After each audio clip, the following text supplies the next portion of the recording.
नमस्कार बच्चों। हमारे जो अध्याय चल रहा है वो है सुभद्रा कुमारी चौहान। पाठ का नाम है झांसी की रानी। कल मैंने आपको सुभद्रा कुमारी चौहान का परिचय दे दिया था और लक्ष्मीबाई के बारे में समझा दिया था। आज हम मुख्य चैप्टर शुरू कर रहे हैं, झांसी की रानी। देखिए,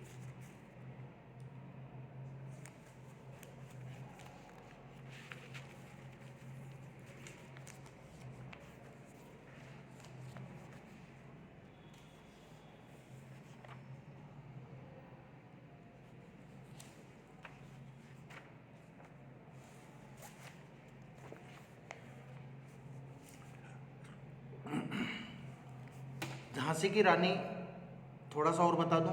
1857 प्रथम स्वतंत्रता संग्राम, उसके प्रमुख योद्धाओं में थी झांसी की रानी। 1857 की क्रांति के प्रमुख योद्धाओं में थी।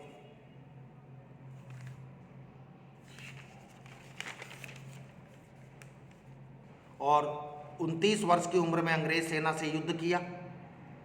29 वर्ष की उम्र में अंग्रेज सेना से युद्ध किया और वीर गति को प्राप्त हो गई थी।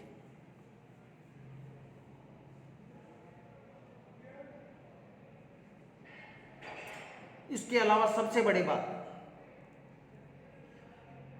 झांसी की रानी 1857 की क्रांति में द्वितीय वीरांगना थी, दूसरी वीर स्त्री थी जो शहीद हुई थी।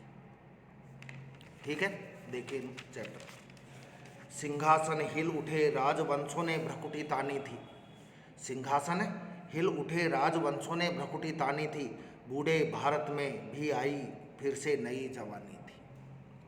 श्रीमती चौहान कह रही हैं, सिंहासन हिल उठे, राजवंशों ने भ्रकुटी तानी थी।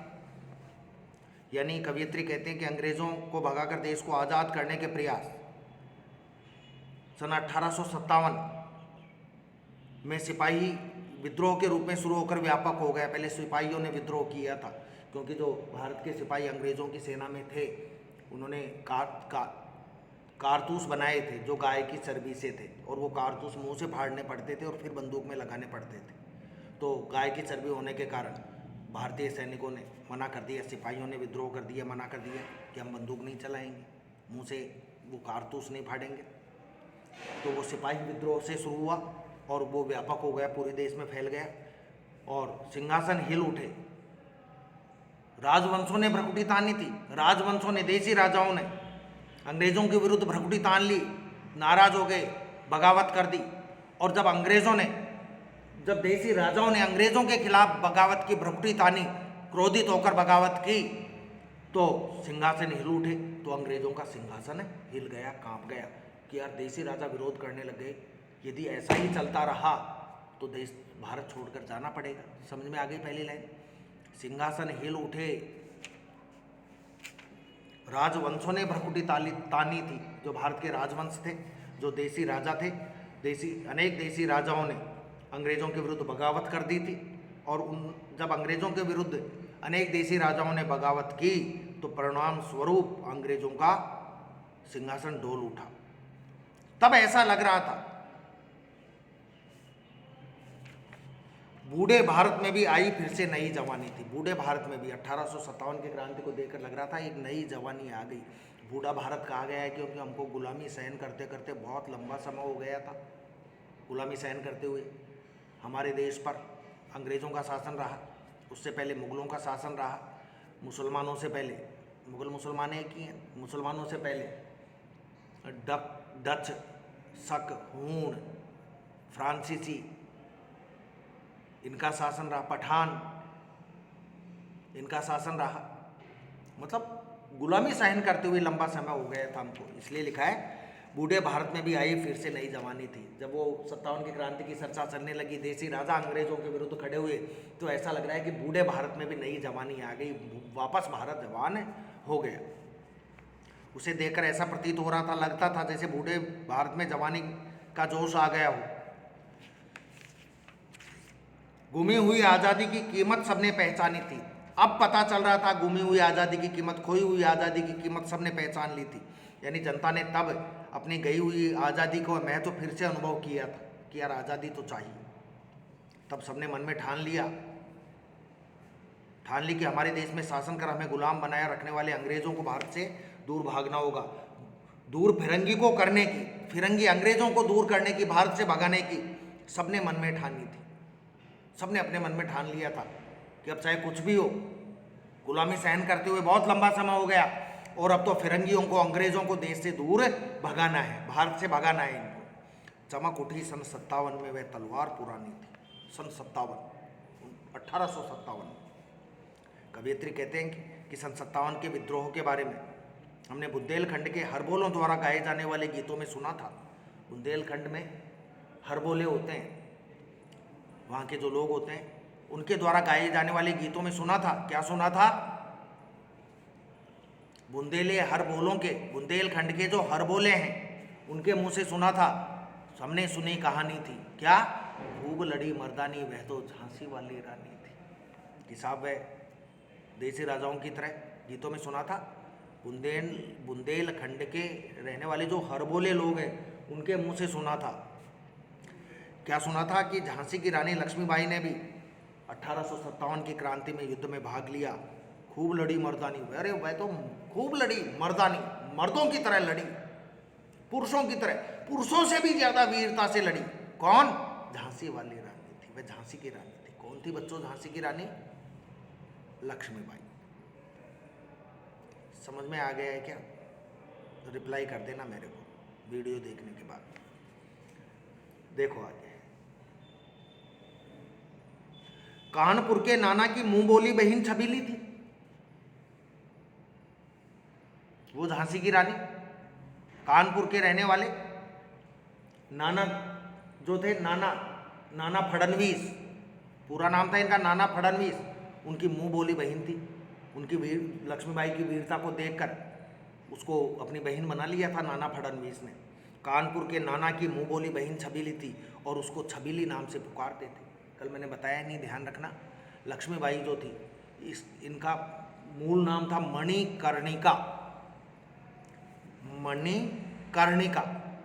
मणिकर्णिका नाम था। फिल्म भी बनी थी इनके ऊपर, एक सीरियल भी था मणिकर्णिका। लक्ष्मीबाई का मूल नाम था। झांसी की रानी लक्ष्मीबाई, ये नाम बाद में पड़ा था जब झांसी की रानी बन गई थी। इनके पति का निधन हो गया था तब। इनका मूल नाम था मणिकर्णिका। कुछ लोग इनको मनु भी कहते थे और कुछ लोग इनको छबीली भी कहते थे, क्योंकि बहुत चंचल थी। मुंह बोली बहन छबीली थी। कानपुर के जो रानी लक्ष्मीबाई नाना साहब की, समझ गए ना, नाना साहब, नाना फडणवीस की मुंह बोली बहन थी। वह अच्छी छवि वाली थी, सुंदर थी, इसलिए उसको छबीली कहते थे। लक्ष्मीबाई नाम, उसका नाम लक्ष्मीबाई था। पिता की वह संतान अकेली थी। लक्ष्मीबाई जो थी वो अपने पिता की, ठाकुर रामनाथ सिंह की अकेली संतान थी। कोई लड़का लड़की और नहीं था, केवल लक्ष्मीबाई थी। नाना के संग पढ़ती थी। नाना, खुद के नाना नहीं, नाना माता के पिता नहीं, नाना फडणवीस, नाना के संग पढ़ती थी। वह नाना के साथ ही तो पढ़ाई करती थी, वह नाना के संग खेली थी और नाना फडणवीस के साथ ही खेलती थी, क्योंकि नाना फडणवीस भी बच्चे ही थे उस समय। उनके साथ ही पढ़ती थी और उनके साथ ही खेलती थी। खेलती क्या थी? लड़कियां, आजकल तो देखो भेद मिट गया लड़के लड़कियों का, वरना पहले लड़कियां घर बनाकर खेलना, गुड्डे गुड्डिया का खेल खेलना, ये खेल खेलती थी बच्चियां। लेकिन लक्ष्मीबाई बच्ची होते हुए भी, एक लड़की होते हुए भी कभी ये खेल नहीं खेले। बरछी ढाल कृपाण कटारी उसकी यही सहेली थी। उसकी सहेली कौन थी? बरछी, ढाल, कृपाण, कटारी, ये चार नाम आए हैं। बरछी एक कुल्हाड़ा होता है ना, ये तो मोटा होता है, भारी होता है। बरछी होती है कुल्हाड़े से हल्की, लंबी चौड़ी कुल्हाड़े से ज़्यादा होती है, वजन भी कुल्हाड़े से काफ़ी कम होता है। एक कुल्हाड़े में 4 बरछी बन जाएंगे। बरछी चलाना जानती थी।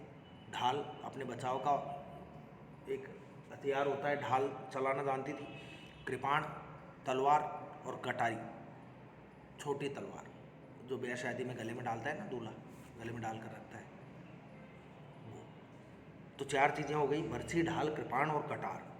उसकी यही सहेली थी, इनसे ही खेलती थी लक्ष्मीबाई। वीर शिवाजी की गाथाएं उसको याद जुबानी थी, शिवाजी महाराज की कहानियां, शिवाजी महाराज की गाथाएं उसको जुबानी याद थी, कंठस्थ याद थी, वीरता की बातें शिवाजी की। बुंदेले हर बोलों के मुंह हमने सुनी कहानी थी। बुंदेलखंड के रहने वाले जो हरबोले हैं, ये बात हमने उनके मुंह से, उनके द्वारा गाए जाने वाले गीतों में सुनी थी। खूब लड़ी मर्दानी वह तो झांसी वाली रानी थी।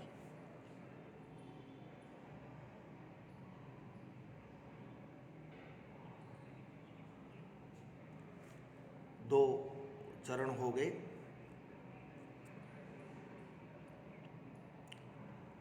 आज इतना ही करवाएंगे बच्चों। एक बात बता दूं आपको, मैंने कल भी बताई होगी, ध्यान रखना, निबंधात्मक प्रश्न अब की बार आपके एग्जाम में नहीं आएंगे।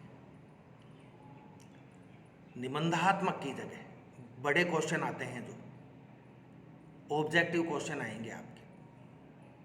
एक क्वेश्चन आएगा, उसके 4 विकल्प होंगे। इसलिए गंभीरता से आप अपना अध्ययन करना। कहीं ऐसा नहीं है कि आप लापरवाही करते रहो। अब ऑब्जेक्टिव क्वेश्चन आएंगे, बहुविकल्पात्मक प्रश्न आएंगे आपके, उनका आंसर देना है। इसका मतलब ये है कि अब आपको पूरा चैप्टर ध्यान से मन लगाकर पढ़ना पड़ेगा और याद करना पड़ेगा।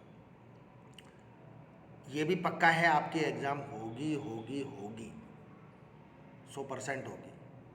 और ये भी तय है कि 15 मई के बाद आपकी एग्ज़ाम होगी, 15 मई के बाद होगी। अब क्लासें तो जब भी लगेंगी तब लगेंगी ऑफलाइन, लेकिन उससे पहले आपको अपनी स्टडी, जो हम मेहनत कर रहे हैं आपके साथ, उसके हिसाब से अपनी तैयारी करनी है। आपको बिल्कुल भी अपनी पढ़ाई में लापरवाही नहीं करनी, क्योंकि यदि आप अब लापरवाही कर लोगे पढ़ाई में तो रिजल्ट आएगा तब बहुत भारी पड़ जाएगी वो लापरवाही। और ऑब्जेक्टिव क्वेश्चन आने के कारण, बहुविकल्पात्मक प्रश्न आने के कारण पूरा चैप्टर ध्यान से पढ़ना जरूरी है आपके लिए। आप ये सोचो कि पहले तो ये होता था कि भाई निबंधात्मक प्रश्न आता था 1 या 2, जिसमें आपने 4, 5, 7 याद कर लिए। अच्छे बच्चे तो पूरा याद कर लेते थे, कुछ क्वेश्चन याद कर लिए बड़े वाले, और जिसमें से एक आ गया तो चलो लिख दिया। अब कई क्वेश्चन आएंगे ऑब्जेक्टिव, उनको वो ही कर पाएगा। तुक्का हो सकता है, तुक्का भी लग जाए, लेकिन बिल्कुल सही तो वो ही कर पाएगा सारे प्रश्नों को जो पूरे चैप्टर को मन लगाकर, ध्यान लगाकर पढ़ेगा, समझेगा। ठीक है बच्चों, धन्यवाद।